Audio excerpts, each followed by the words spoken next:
දානං සබ්බත්ත සාධකං. සියල්ල ලැබෙන්නේ දුන්නු කෙනෙකුට. නිකම්ම හම්බෙනවා. දඟලන්න දෙයක් නැහැ, පොර කන්න දෙයක් නැහැ. දුන්නු කෙනෙකුට ලැබෙනවා. දුන්න නැති කෙනාට අතට ලැබුණට කටට දාන්න බැරි වෙනවා. ඕක මම ටීවී එකේ කිව්වම පිටකොටුවේ සොයිප් විකුණන මිනිහෙක් ආවා.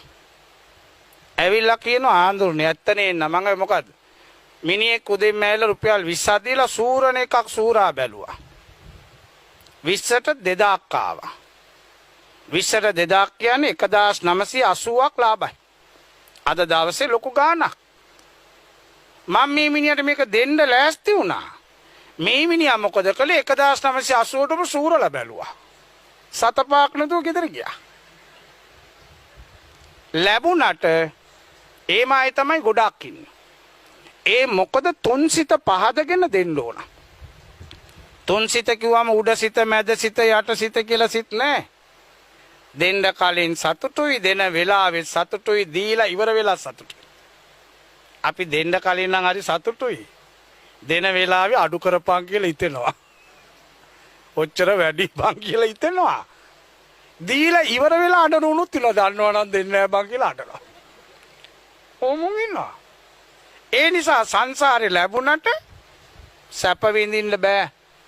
දැන් නිකන් හිතන්න ලංකාවේ මේ රටේ මන් දන්නේ නැහනේ. ලංකාවේ සමහර ගෙවල් වලට ගියාම ගේ මැද්දේ තියෙනවා සැටිය පුටු සෙට් එක.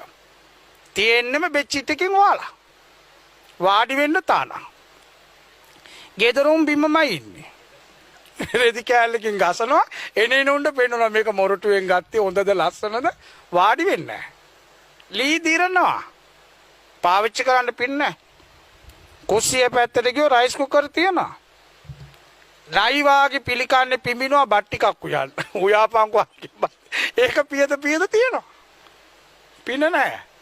අල්මාරියේ රෙදි එළියට ගන්නවා නමනවා කපුරු බෝල දාලා ඇතුළෙම තියලා. කැරපොත්තු කනවා ඊට පස්සේ. ඇයි මේ සතුටින් දීලා නැහැ. මේ ලෝකේ දුන්නු අයගේ ලිස්ට් එක ගත්තොත් අංක 1ට බුදුහාමුදුරු විතරමයි. 100ක් ඉන්න කෙනාට මේ ලෝකේ ඉන්න තියෙන්නේ දවස් 36500යි. වර්තමානයේ පූර්ණායුෂ 72යි. අපි 80ක් කරමු. 80ක් ඉන්නවා නම් දවස් 29200යි. කෝටි ගණන් එකතු කරන්න බලනවා. ඉන්න තියෙන්නේ දවස් 29200යි. දැන් ගෙදර ගිහිල්ලා කැල්කියුලේටර් එකක් අරන් ගාලා බලන්න. ඇයි වයස කියන්නේ නැන්නේ මිනිස්සු? කීයද බං වයස? කීයක් පේනවද කියලාලු. වයස පේනවද?